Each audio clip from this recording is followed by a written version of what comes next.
You have clicker.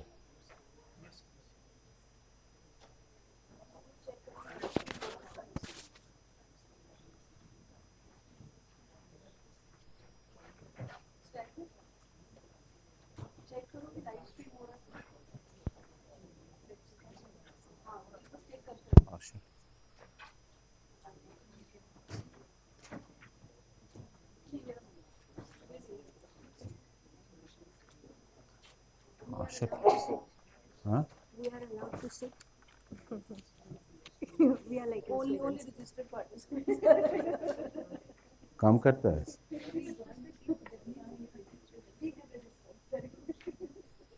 You send the list. That's why I wanted to. Did you open it from my pen drive? Huh?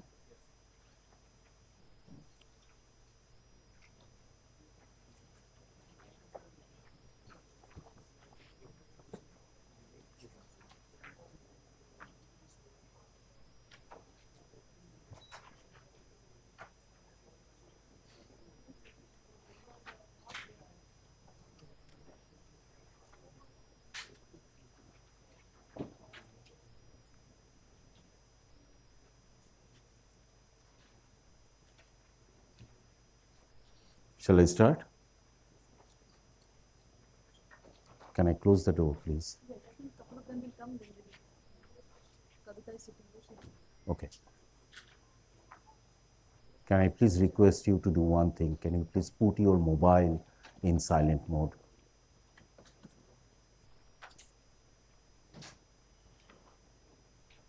Okay. Shall I start? Okay. People who have attended some of the things that I have done at IIT Indore, it could be a little bit repetitive exercise for them. So if you want to have a nap during that time, you are please do that. Clear? So the way I'm going to talk about it, I'm going to first very slowly introduce you regression, its property, and some inferences.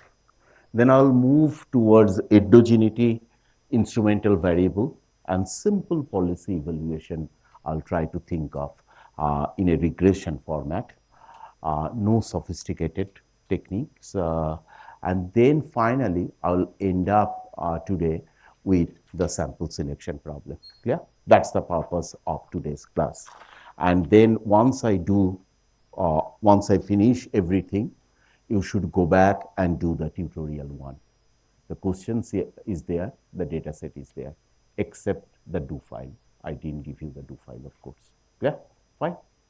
I'm going to use Stata because perhaps most of you are familiar with Stata as your bread and butter, right? Fine. So what is regression, right? Or rather, what is econometrics? Econometrics, is not ecotricks. It is better to call it as econometrics. I know people use the abbreviated form that ecotricks. And the problem is that when you use this abbreviated term, the last part of the term, which is the tricks, really make you tricky in nature. Clear? And hence it is better to call it as econometrics rather than ecotricks. And I mean, I'm indebted to several great people in India who did not teach me directly, but they used to like me quite a lot. I don't know why. To start with Dilip Nachne, then Kirit Parikh, then KLK, who is like a running Johnston. So if you attend KLK's lecture at Delhi School, you don't need to look at the Johnston econometric methods at all because he is Johnston. And he's very great. And then several of my teacher back at my PhD days, Kajal Lahiri, Kainal, Ulrich, of course, to some extent, and then my colleagues whose name is Yongchol Shin. He's at York. And Youngchol is one of those guys who has around 1,20,000 citation. So this is the kind of people I'm talking about who has helped me to learn, if I have learned 0.001% of econometrics as of today. Clear? Fine. And I'm still learning, and I hope I'll learn from you. So it is going to be instead of a unidirectional causality, it should turn out to be a bidirectional framework. Clear? Okay. So given this, I basically try to think of that I use econometrics in such a way I want to decompose the model into two parts. What are the two parts? A part which I can determine and a part which I never can determine. The part which I never can determine, which is the stochastic part, and which is nothing but we call as the random part and the error term. Note the deterministic part is nothing but how much you can explain your dependent variable by the set of explanatory variable, and that's the deterministic part. Whatever left, I cannot explain. Clear? Fine. So given this, one of the crucial thing that we do in econometrics is the conditional expectation. So everything in econometrics, in basically in a linear regression model, goes in terms of conditional expectation. So given the values of xi, I want to find out what would be the expected value of yi. And that's the entire purpose of a regression analysis. So if you think of this way, the regression analysis, then it has a nice interpretation. And what is the interpretation? It is nothing but for one unit change in x, what would be the resultant change in y, which is nothing but the partials of y with respect to your explanatory variable. Clear? Fine. And that's in my part is beta. So note, the larger is the beta, I can think of in absolute value, the more sensitive the y would be to a change in x, right? Because if beta is 10 compared to beta is 5 in terms of absolute value, a 1 unit change in x could cause a 10 unit change in y instead of a 5 unit change, right? So the coefficient associated with x is kind of important. So given this, so what I do, I fit like a linear regression, which is like fitting a line or hyperplane to a set of points. Okay. So note, I have input x, which is the single feature, and then I have the output y, right? And there are these scatters of y and x, and I fit this line. The way I want to fit the line such that the square of the distance is getting minimized, right? There is no nothing like a Bible, or if you don't like Bible, there is nothing like a nothing like a Gita being written here that you need to minimize the sum of the squares.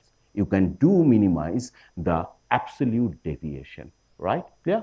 So remember the way I think about the square or the absolute deviation, simply because the deviation must be a positive quantity. If you take a square or the absolute value, it turns out to be a positive quantity. Clear? And then given this, note I have two kind of feature. One is feature 1, and then I have the feature 2. I can have that. And then what if a line or plane does not model the input output relationship very well? So if their relationship, can I think of, is being explained by a nonlinear curve or a curved surface, right? So the way I want to think about it, it's more like assembly of product. So you are putting x and you are getting y, right? So it is something like a machine, and you are learning by putting the input in terms of output, which is the origin of machine learning. So machine learning is nothing but an assembly where input get transmitted or transformed into output, right? So given this, what I then want to think of, does the linear model make sense in this kind of situation, right? So the way I want to think about it, the, the logic would be, if the relationship is nonlinear, then the linear model would not make sense. So what should I do? I should make suitable transformation so that I can use the linear model again. The way to think about it, I make a suitable transformation using the function which is the W transpose of anything which is nothing but phi x. One of the critical example, or one of the crucial way we do it, we lot of times take log of the variable and to make it the linear transformation, right? And then we use log y and log of x instead of y and x to make it again linear but in log function, right? So note, I can think of then original feature nonlinear curve needed, and then the two features where I can fit a plane which is something like a linear one. The transformation can be predefined or I can learn. And why I'm doing this? Because note, I'm starting with a paradigm of machine learning, right? So I can predefine that, which is log, or I can learn it when I see both the input and the output. So I can do what they call it, like the testing of the sample, and then they apply the pre-testing, and then they apply with the actual data once I have learned it. Yeah.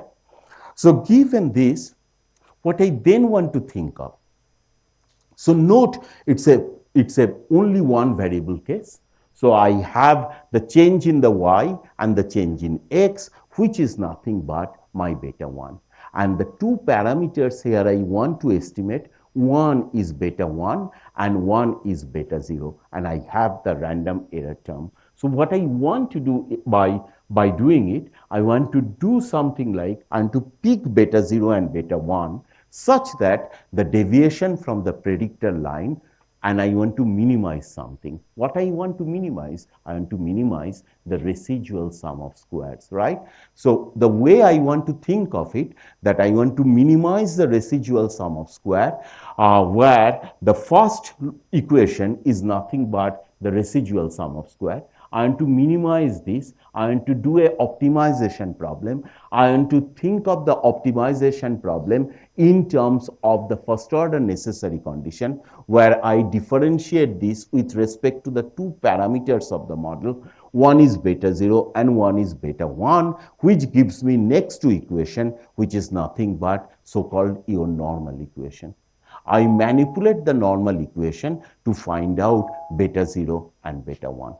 Yeah, and that's all I do in terms of the regression analysis in general. There is nothing, as I said, to be to be something like that. I want to minimize the deviation in a square form. I can minimize the absolute difference of yi from beta 0 and beta 1 xi. What I then want to do, I get something like what I call, or what we will call, as least absolute deviation estimated. So instead of OLS or linear, I am talking about least absolute deviation estimated in this case. And lot of time least absolute deviation makes sense. Suppose the relationship is something like a V shape. If it is a V-shaped relationship, note when x is equal to 0, the derivative doesn't exist. The function is continuous, but there is no derivative at x is equal to 0, right? One of the critical example would be y is equal to mod of x, right? So think of that, okay? So then yes, please. When we do the absolute deviation and we sum them, that summation would be zero, right? No, I mean, why? Because if we are taking a deviation from the mean. No, that is like when we come to the sample analog, right? Oh, Right? So the least absolute deviation is nothing but I'm going to take your data y and the x, and I'm going to calculate the deviation in terms of the absolute format. What you are telling is the sum of the ui hat would be equal to 0, or expected value of the ui hat is equal to 0. Yeah. So given this, I want to make some distinction. I want to think of the population is the universe. So if you think of the Venn diagram, which we have done in class 8, perhaps, the Venn diagram is nothing but universe is the population.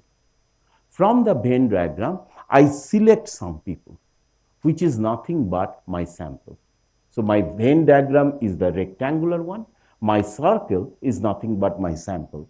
And the estimator's formula to calculate the regression coefficients, and then the counterpart of this is estimates. So the estimator goes to the population, estimates belongs to the sample. Clear? Fine. So that's the way we want to think of the distinction. Please stop me. I forgot to tell you whenever you feel that it is necessary to stop me. Clear? Basic assumption, CLRM, classical linear regression model. Regression model is linear in parameters. No exact linear relationship among the regressor, which is your multicollinearity problem. I think multicollinearity in my mind is useless, but a lot of people still believe in multicollinearity, especially in cross-section data. There is, I mean, I call it useless because there is no solution of multicollinearity, right? So it is useless. So given that, given that mean of the error term independent of the regressor, spherical errors, so homoscedastic and no autocorrelation, and normality of errors, I don't need normality at all. I only need normality for my hypothesis testing. Most of the textbook, I believe even Gujarati talks about these 5 assumptions, when actually the assumption number 5 is not needed, right? Assumption number 5 only kicks in for testing of hypothesis. Otherwise, for CLRM, you don't need assumption 5. Okay? So given this, I just change it to my matrix format, right? So I have the set of the y, and then I have the column of ones, which is the constant, and then I have the set of the explanatory variable, x1 to xk. I have the betas, which is my slope, and then I have the error term. And I can nicely write this in the vector matrix notation as y is equal to x beta plus u. What I then want to do, goal is to find out that to minimize the sum of square residual, u is equal to y minus x transpose x beta hat, and I calculate the sum of square residual, which is u transpose u. I find out the expression. I then take the derivative and then find out my beta hat, which is nothing but x transpose x inverse x transpose y. Clear? If I take the expectation of this guy, expectation of beta hat, then x transpose x inverse x transpose y, which is nothing but x beta plus u. The first part remains as it is. The second part, given the assumption, expectation of u conditional on x is 0, that part would evolve. Yeah, that part goes down to 0, and therefore I turned out to be my unbiased estimator. Clear? Fine. And then given this, I also can prove that beta hat under all the 4 assumptions would turn out to be my best linear unbiased estimator. Clear? Fine. Note, as I said, like you may get confused by U, E, and epsilon. I just want to make a distinction between population sample, okay, always. And then that's the way to prove it, that simply it is nothing but the best linear unbiased estimator. Important properties of this estimator. X is uncorrelated with the residual, so covariance of X transpose U or E is equal to 0. Then the sum of the residual is 0, which Ruchi asked. The sample mean of the residual is also 0. The regression hyperplane passes through the means of the observed variable, recall y bar and x bar, it should pass through.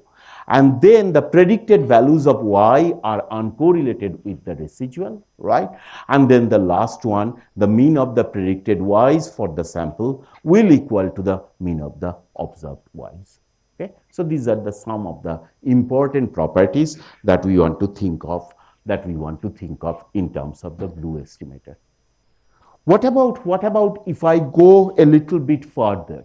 So my variance covariance matrix would be nothing but x. Yes. So we say that X is uncorrelated with the error term, Yeah. right? But we also say it's uncorrelated with the residual. Yeah. How do we say that? Because the residual is nothing but the sample counterpart of your error term, right? So that's why we are making that distinction. Okay. So recall expectation of u conditional on x is equal to 0.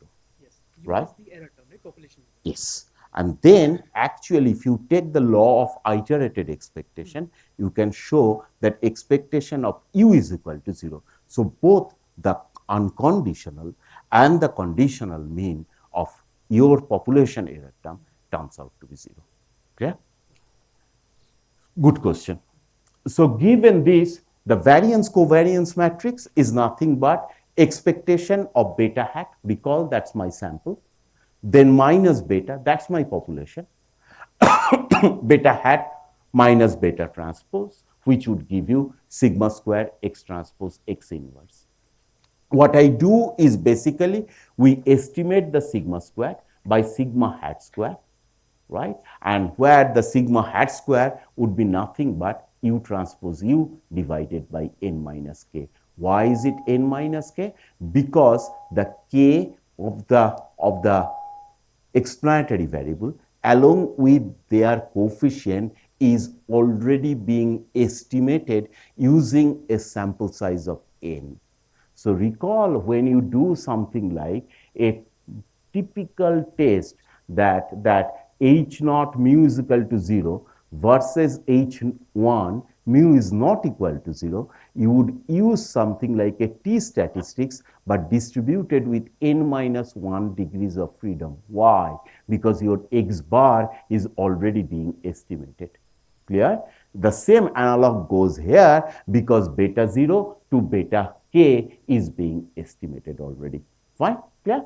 So given this, if we now assume that u follows a multivariate distribution, then we can think of that the beta hat would follow a normal with mean as beta and variance as sigma square x transpose x inverse, which would allow us to conduct all kind of tests. It could be a t-test, it could be a f-test, it could be a chi-square. Recall one thing, that t and f are related because the t-square is nothing but f.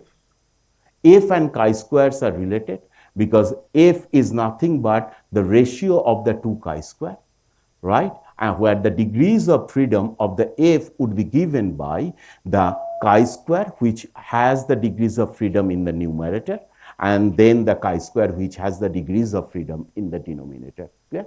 So when we write f is distributed with degrees of freedom n1 and n2, it implies the chi-square in the numerator had a degrees of freedom of n1 and the denominator had a degrees of freedom of n2. Clear? Fine. And that gives you an f statistics. Okay.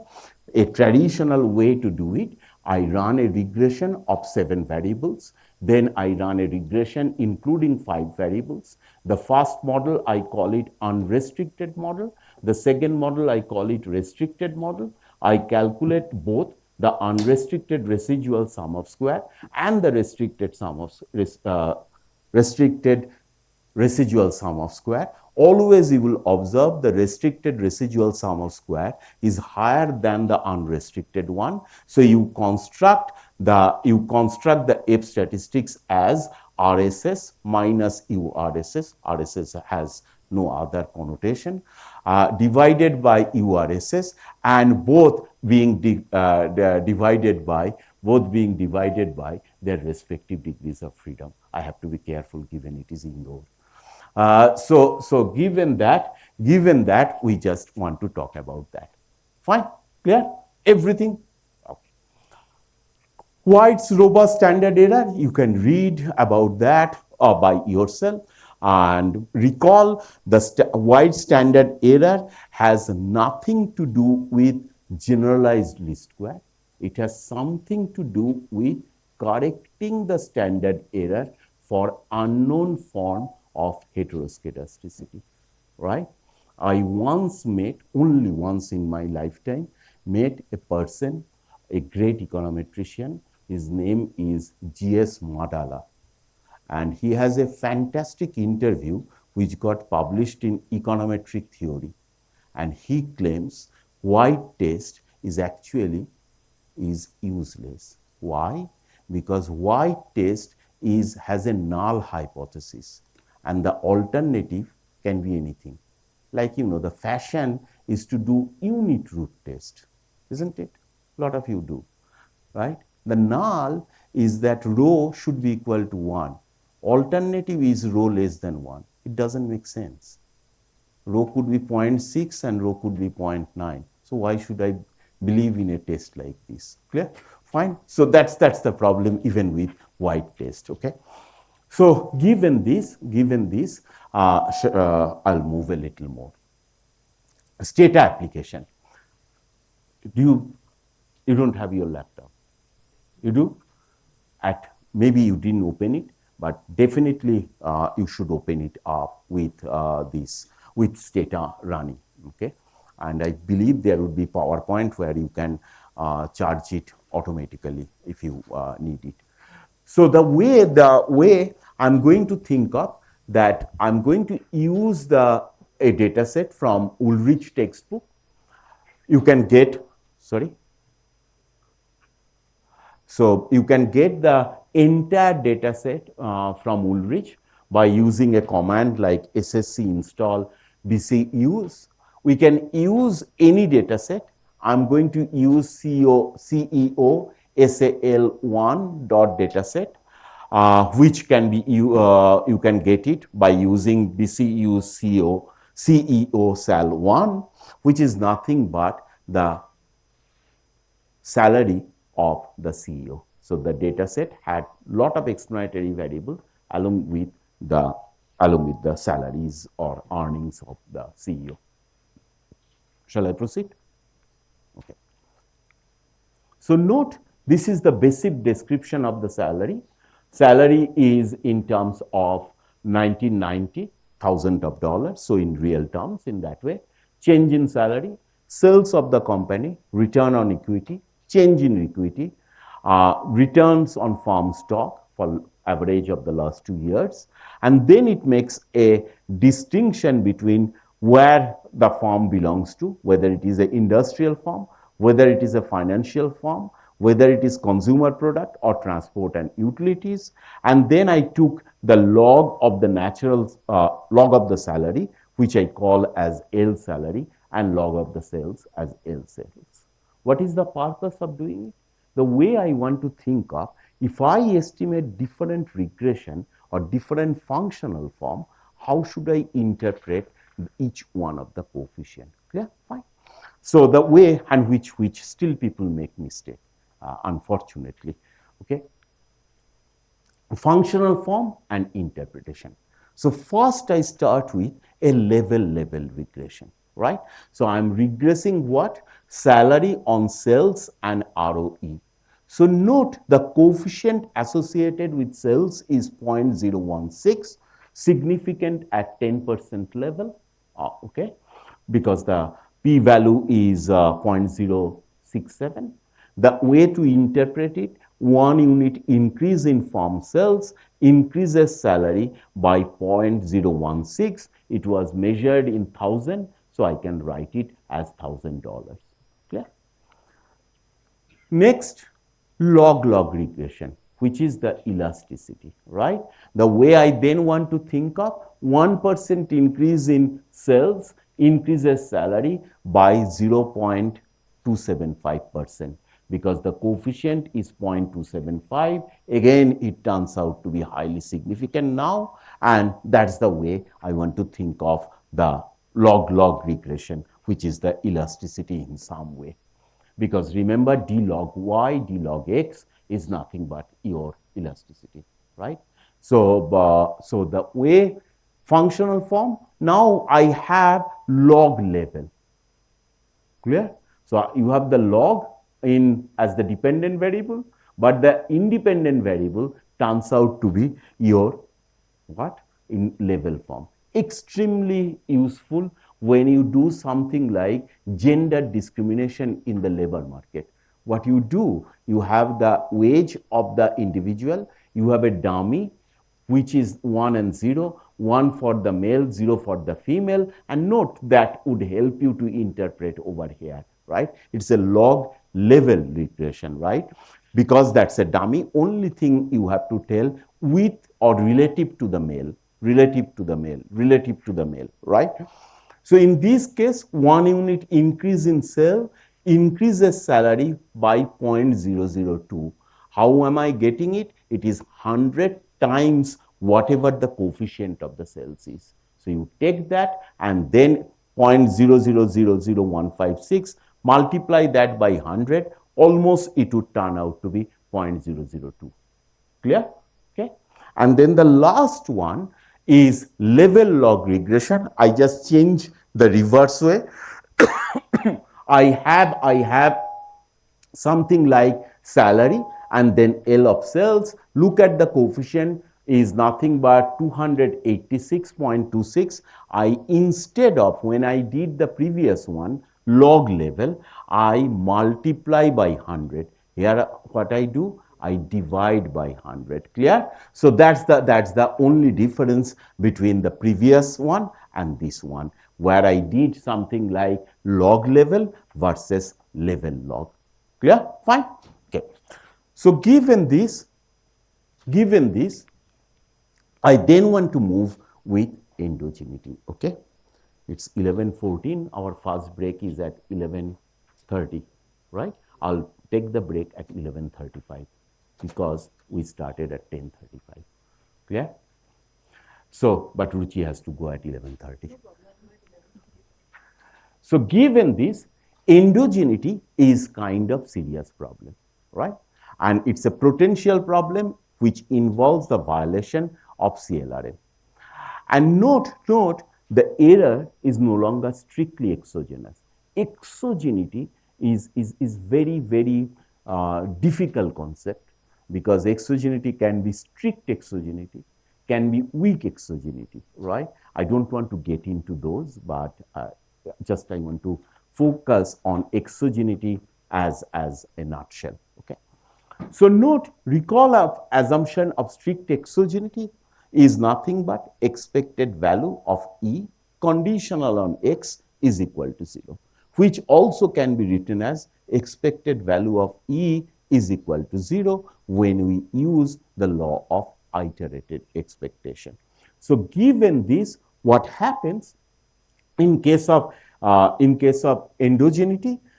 In case of endogeneity, I can think of both X and E simultaneously started affecting Y. Clear? So the way I want to think of that, consider a simple example. You have only one explanatory variable, a linear regression. Y depends on X1 with the error term of E. What I can, how can I introduce endogeneity? Where I claim that the covariance of the X1 and E is not equal to 0. Remember your question? I said covariance of X1 and E is not equal to 0 in a population way. E can be replaced by E hat when you go to the sample analog. Clear? Fine. So given that, I then call X1, if this is the case, X1 would turn out to be endogenous in my model. Sure. So all I am trying to think of that I assume that the expected value of my error conditional on the explanatory variable is equal to 0. What happens if this is not valid? If this is not valid, I can write it as the covariance between the explanatory variable and the error term is not equal to 0. If that not equal to 0, then the set of the explanatory variable is endogenous. For exposition purpose, I'm assuming the case where you have only one explanatory variable termed as x1. And given that, then if x1 is endogenous, that implies that the covariance between x1 and E is not equal to 0. What does the covariance of x1 and E implies? It is nothing but expected value of x1 minus x bar E minus E bar. Clear? Right? So note the expected value of E conditional on x that gets break down in terms of covariance of x1 and E is not equal to 0. So given this, what are the major issues or why should we end up with endogeneity?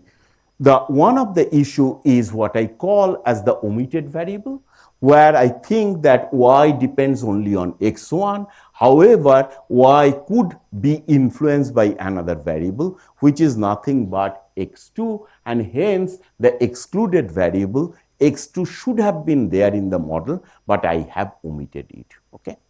The next issue would be measurement error.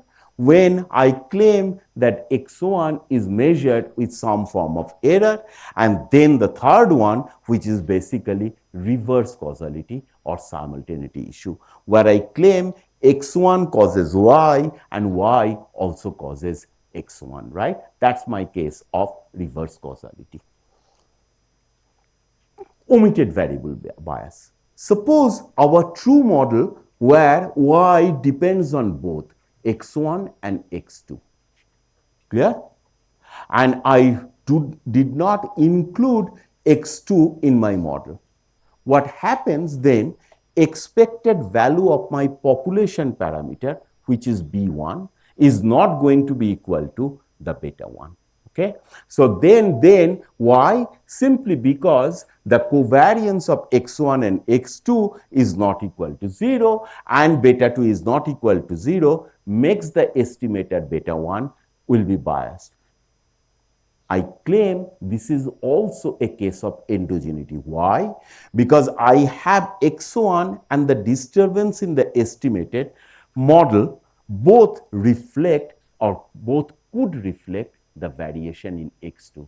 So the problem lies with not including x2 when x2 should have been included in my original model. So I have excluded x2, suffers from omitted variable bias.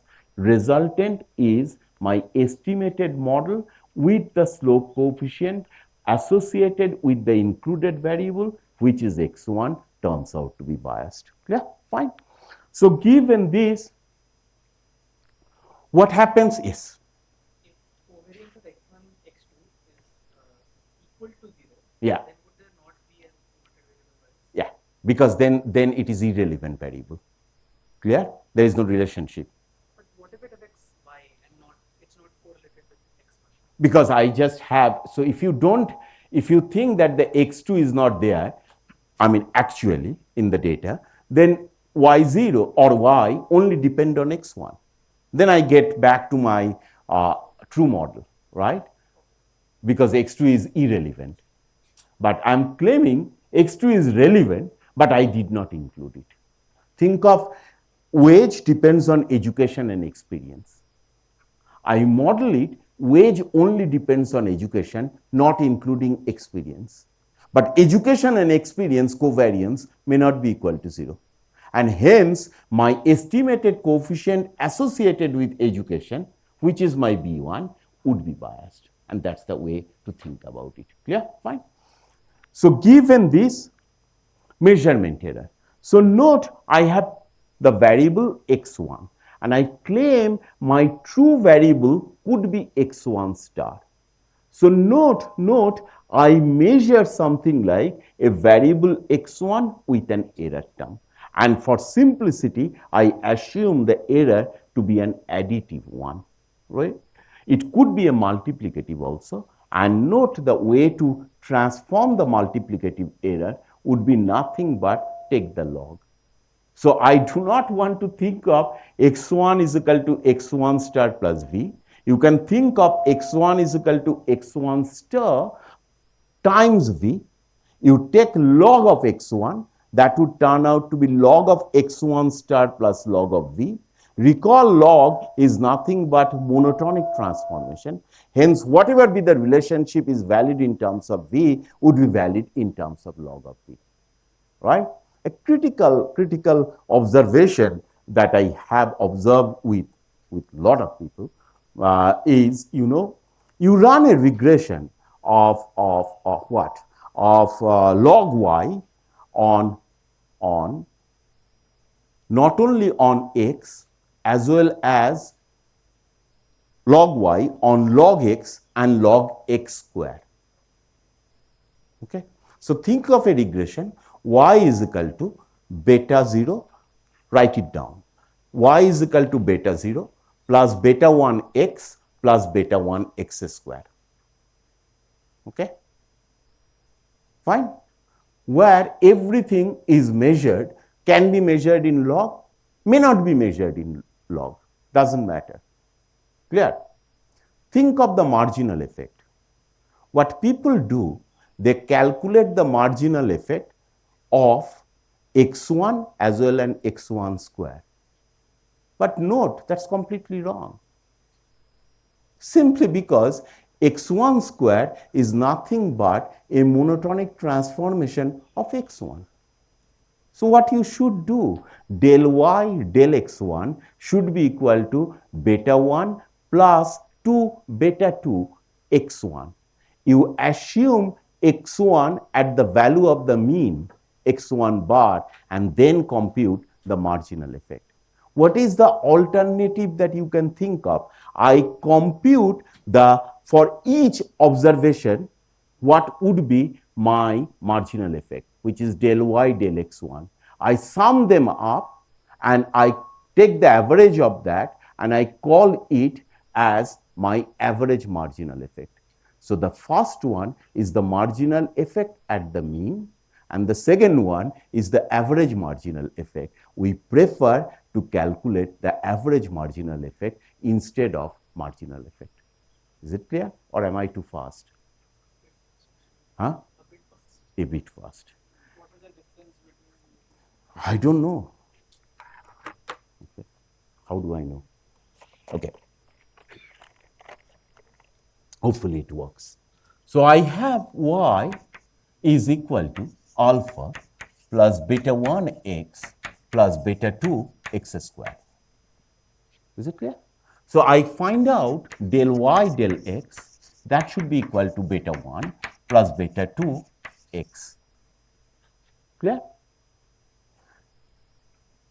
Fine.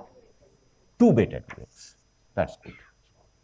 So what I can do, I can find out del y del x at x is equal to x bar, which would be nothing but beta 1 plus 2 beta 2 x bar. Right?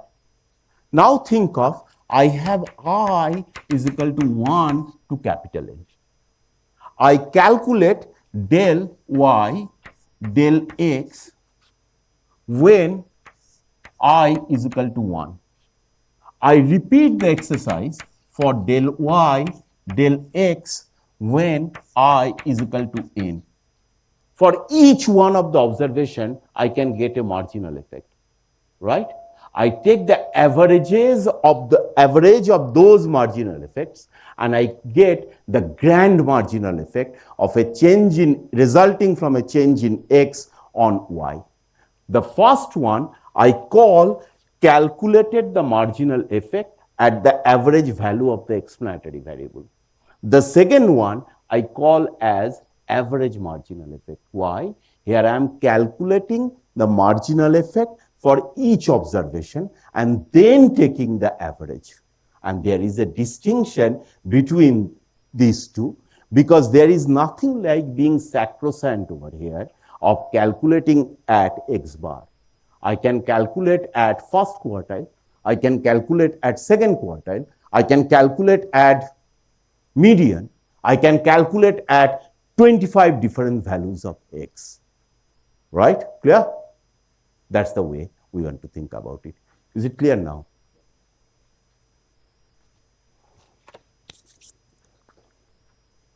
Okay. So note. Then the last issue would be reverse causality or simultaneity, where I can think of equilibrium price and quantity relationship. I get the information on price, I get the information on quantity, and I run a regression. And I observe sometimes it comes up with a wrong sign. The reason is nothing but what I observe is not a demand curve or not a supply curve. I could observe something like the equilibrium path. And hence, it turns out to be that the relationship between Q and P, if I estimate a demand, should be negative. If I estimate a supply, if the good is not an inferior or a given good, of course, and then it should be positive, but I get completely wrong coefficient. Think of some of you are from finance. Think of what? Think of I observe at a certain price the volume of a stock being sold in the market. What does it mean? That's the equilibrium price where trade is being settled. So there could be a buyer offer price. There could be something like a seller offer price. I don't observe them. All I observe is the equilibrium price because the market participant interact in between and then the price gets settled. Right? Clear?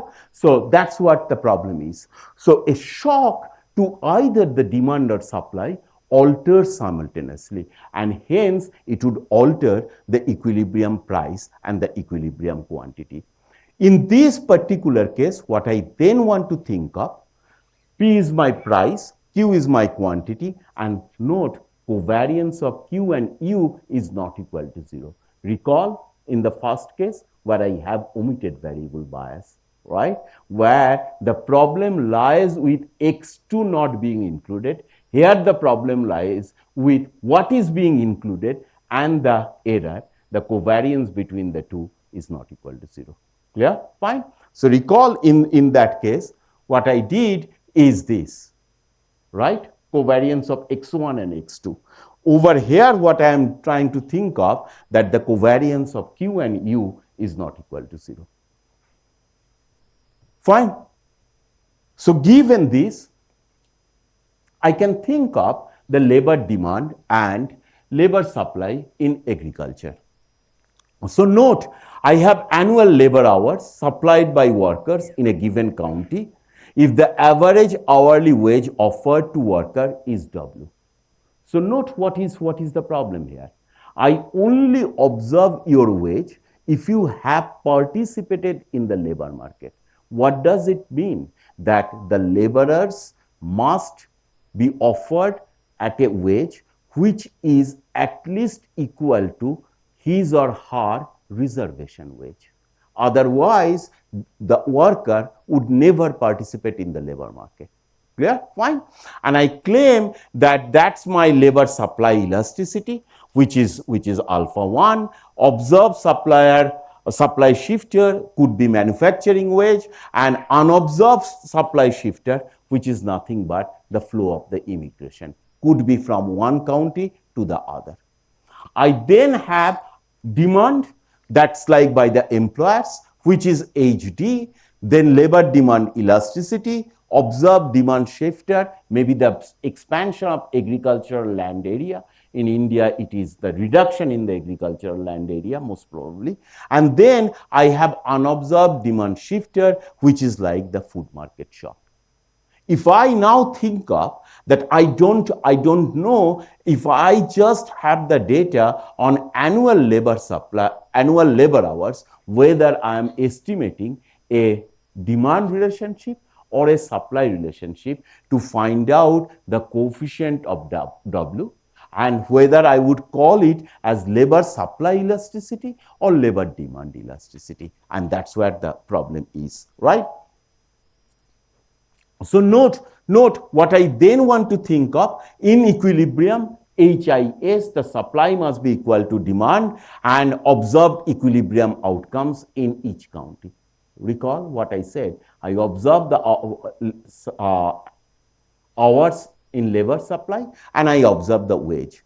And then what I want to think of, that simultaneous equation system without separate exogenous variable, I never can distinguish the two equations. So I need separate exogenous variable, something like Zi1 and Zi2, and they are completely different from Zi2 differs from Zi1. The equation then I can estimate, and then the structural error terms, which is Ui1 and Ui2, covariance between Zi1 and Ui1 is equal to 0, covariance between Zi2 and Ui2 is equal to 0. Otherwise, I will go back and suffer the simultaneity problem again. Clear? Fine. Recall covariance of Q and U was not equal to 0. But I need here that assumption that covariance of Zi1 and Ui1 is equal to 0, and the covariance of Zi2 and Ui2 is equal to 0. Clear? So given this, another example, murder rates and the size of the police force. It's an example. I mean, you have the PowerPoint, you can read it. But when I was talking about it, the example tells me that I can think of the example more realistically in context of Indian states. Okay, so people either could blame Kerala or people could appreciate Kerala. I'm one of those people who appreciate Kerala. And what is the context that I am talking about? I'm talking about the context of the COVID. You will observe that the maximum number of occurrences of either the affected or even the death has occurred in Kerala. Why? Simply because the reporting in Kerala is extremely good compared to the other states in India, most of the other states in India. And hence what you observe, that Kerala's rate is very high simply because the reporting is very good. That's the same thing over here, right? As the reporting is very high, COVID rate is very high. And you can think of more COVID, more reporting, because the government is proactive, irrespective of the party politics gets involved, right? Here, the same thing is in terms of the murder and the police force. Clear? That a county has more police force simply because the county has observed last year their murder rate was very high, rather than anything else. So you don't know the direction of the causality between the murder rate and the police force. Clear?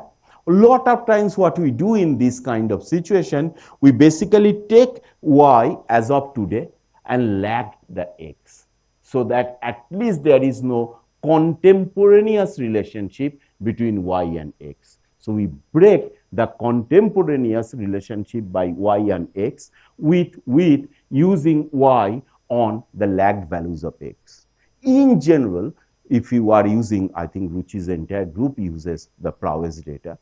If you run a regression of total factor productivity on Indian export contemporaneously, you will get a negative coefficient. If you run a regression of export on total factor productivity, you will again get a negative relationship. And the reason, the way to break it, you run now TFP, or the total factor productivity, on lagged of export. You'll see that that relationship is positive. And the vice versa, that export depends on TFP, you will see that relationship when you run export on the lagged values of TFT turns out to be positive. So one of the way is to solve this problem. Yes. The simultaneous equations modeling which was there in the previous slide. Yeah. Like, is it a way to solve the issue of reverse position? Yes, in one way. If you have sufficient amount of other variable which you can claim that enters one equation but does not enter the other, and similarly for the supply equation. So you have two equation model, right? So think of Zi1 only enters the demand and Zi2 only enters the supply. Okay? The next, because this was framework, Yeah, this income per capita is a variable which is only there in the first. absolutely. Income per capita is the variable which would identify the first equation, right? And then the city government, where I do not have the income per capita. Because you see that the crime and income or crime and employment is related, right? Or crime and unemployment is even related, because there would be a negative relationship between crime and employment, and there would be a positive relationship between crime and unemployment, right? Or you can think of, instead of income per capita, I want to use something like a inequality of income. So if inequality increases, in general we observe that the crime would increase. However, the inequality of income has nothing to do with the city government policy of employing more police forces. Clear? So the government works that because the murder rate was high, I want to have more police. Clear? So the identification here comes through either income per capita or from unemployment and income per capita or any one of those combinations. Is it clear? Right? What is the time? So, that's basically the issue.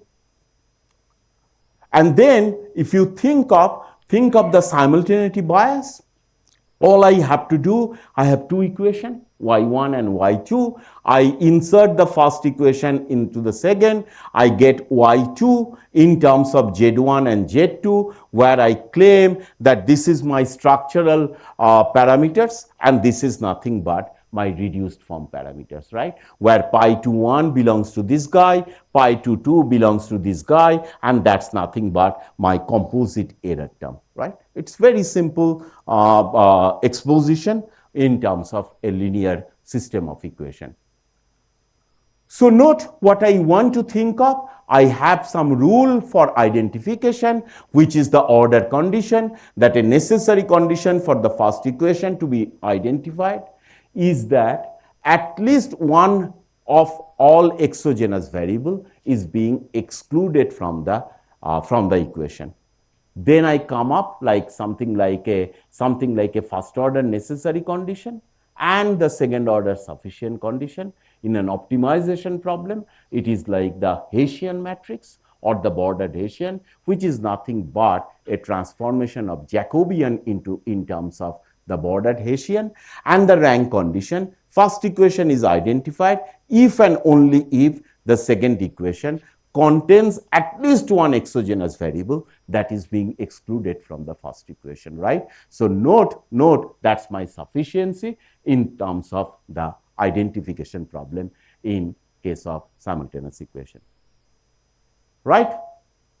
So labor supply of married working hours, and then I have the supply. Maybe I should stop here and I will come back. Clear?